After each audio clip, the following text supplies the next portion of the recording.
Hey,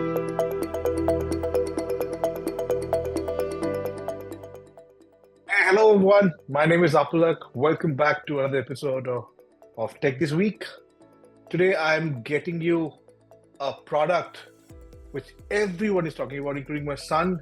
He wants to get his hands on Apple's Vision Pro. So let's understand what's the noise about. Why is it considered to be the biggest breakthrough of Apple and the world of technology? In fact, it was told by Sam Altman, second most impressive technology since the iPhone. So this is a big claim coming from a big guy.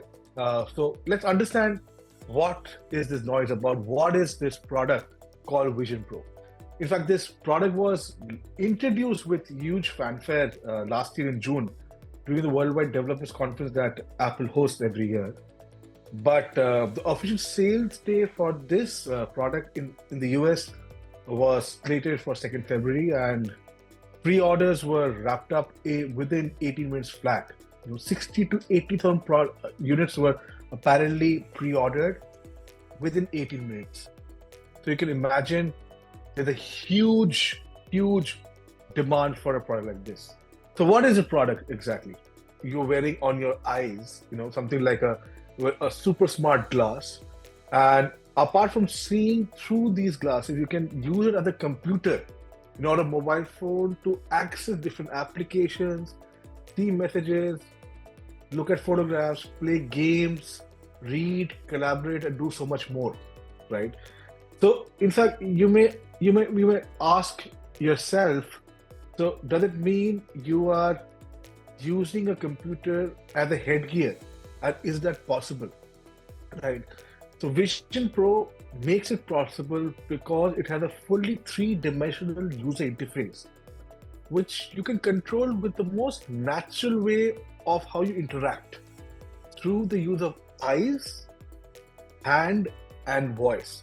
So the device actually combines digital content that you have till date seen only on devices, right? And you integrate that with physical world. More on this later. Let me show the video first, which Apple launched for you to understand the product. Here it goes. When you put on Apple Vision Pro, you see your world and everything in it. Your favorite apps live right in front of you, but now they're in your space. This is Vision OS, Apple's first ever spatial operating system. It's familiar, yet groundbreaking. You navigate with your eyes.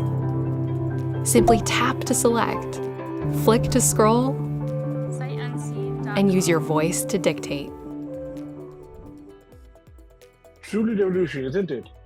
So like, as I was saying, how you interact with the device changes completely with this. I mean, there is no more the use of a screen or a touch screen. I mean, in fact, if you've seen the way you interact with computers has evolved over time. So in fact, earlier you used to have mainframes, as we used to call it. Then came the world of PCs or personal computers. Then came phones, feature phones. Then became smartphones. The smartphones were touch enabled. And now you're talking about a computer where you're saying, I don't need to touch anything. All I have to do is see, speak to it, right? And scroll it through my fingers. So it is the most intuitive way to interact with a machine. In fact, for all those who remember seeing my episode on Neuralink, where you can do a lot by implanting a chip on your brain, this is the world probably. That's how the technology companies like Apple and Neuralink wants us to grow. But in fact, coming to Apple at least, during the release of this product, so Tim Cook had signaled that this is Apple's long-term vision, where there's a shift from personal computing to mobile computing, which was from their world, if you look at it, from the Mac to the iPhone, and now to spatial computing, which is the Apple Vision Pro, right? But then I have my take on this, and if you come to think of it, does it mean that you will not be using a Mac or a PC? Does it mean you will not be using a phone anymore? Perhaps not, but more on that later, right? But if you heard what I used, there was a term that I used called spatial computing. That's a term that Tim Cook said that the Apple Vision Pro the foundation technology is called as spatial computing. So one might wonder, when you look at when you saw this device, it seemed very, very close to typically a VR headset, as we all know, right? So you may wonder if isn't this another VR headset? So why is this so revolutionary, right? So it is important that we understand, is Apple just giving it a fancy name, or there is actually a difference between a AR headset, a VR headset, and spatial computing? Let's understand this. So essentially, if you break the word down, the word spatial computing stands for computing, as we all know. Spatial, the word spatial comes from the concept of space, right? And this actually, if you go back, this term is not new. This term actually originated back in 1985 in GIS, which in our work on geographic information systems. This work originated during that time. So in fact, back in 1990s, this was started off by a company called World Design, which used a term of spatial computing to describe interaction between individual spaces, people, and 3D spaces. So it is an evolving form of computing that combines our physical world with virtual experiences. So spatial computing's core USP is its space optimization capability. So I think if you understand, with rising populations, spatial computing helps us do more with less space. So again, I'll make it come back to this point again. But so is spatial computing different from virtual reality and augmented reality? So in a sense, spatial computing, in my view, is some combination of augmented reality, virtual reality, and extended reality. And when you get all of this together, is what forms spatial computing. Let me also show you one more video which clearly highlights the difference between a standard VR headset and what you can achieve through spatial computing. VR allows for complete immersion that takes us out of our normal reality and, you guessed it, a virtual one. There's the VR headset on Max, it's on his ears, strapped around his head, but Max can't see. He's in a completely different universe. The fully immersive environment of VR is great when the goal is to escape. It's why you see devices such as the Oculus Quest or experiences like the Void shine in environments that take you out of the real world. AR keeps us in our physical world and augments it. AR devices come in lots of forms, such as notifications on your windshield or eyeglasses. You've probably even seen it with apps like Pokemon Go.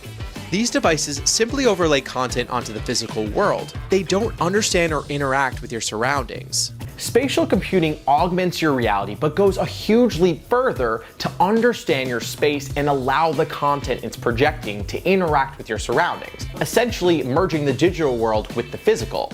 So when I'm opening up apps and placing them around my space, they will bang against furniture and naturally sit on top of surfaces. So as you can see, and I think the video very clearly demonstrates what is the difference between a VR headset and a headset like what Apple has designed, and why it is called spatial computing. Because spatial computing integrates the virtual reality with the current reality, right? So it's an integration of VR, augmented reality, and extended reality, and getting it all together, right? Obviously, very, very interesting times for not only Apple, but for humanity at large, to see how we interact with machines. It's a big step forward. But what is interesting to understand is, obviously, the price point. The price point that at least Apple has launched this product is, if you convert it to INR, is almost close to 3 lakh rupees, something that I personally don't believe a lot of uptake would be there, given the price point, until unless you are a crazy fan of these products or you have a lot of money to spend on. So that aside, a large bit of contribution, at least for company Apple in the past, if you think of iPhone, has been its tight integration with hardware and software. The reason why the iPhone has been successful not only is it because it's a great hardware device, it's a great device which encompasses amazing software too. It's this application ecosystem, which makes an iPhone a killer device. Therefore, for Apple to make it huge in this particular space, it becomes very, very important that it develops a strong ecosystem as well. So for Vision Pro to be successful, it is very interesting to see how Apple is successful in developing an ecosystem wherein you partner with the right application developers, the right digital library creators to get the experience that an end consumer really aspires to have, right? Also, a question that begs to answer is, are we saying that spatial computing or devices like this is going to kill personal computing or mobile computing? I think the short answer is no, at least not in near term, because as you can see through the videos that I shared, devices like these are ideal for content consumption and not so much for content creation. For instance, when I have to write something, when I have to draw something or to create something, I think I would still like to do it on a traditional device like a Mac or a PC, right? And also how I interact with my mobile phone, again, I would like to stick to that. But as far as content consumptions go, this probably would be a game changer. So for content consumption, this could be your go-to device. For content creation, at the moment, perhaps not, right? Because we've seen in the past also products like iPad, or tablets, which have been great for content consumption, not so much for content creation. And last but not least, I like to make you think a little bit. When we talk about the term spatial computing, does it have a different connotation altogether? What's the world population today? I think it's 8.3 billion and counting. Is the world, our Earth, Mother Earth, increasing size? The answer is no. So the question that is thrown to us is, with the population growing day by day and the size of our Earth being where it was, we live in a time where the less is more and you've got to maximize what is given to you. And with technology like spatial computing, you can do so much without moving an inch. A lot to think and ponder, but I'll leave it at this. Thanks for listening. Bye for now.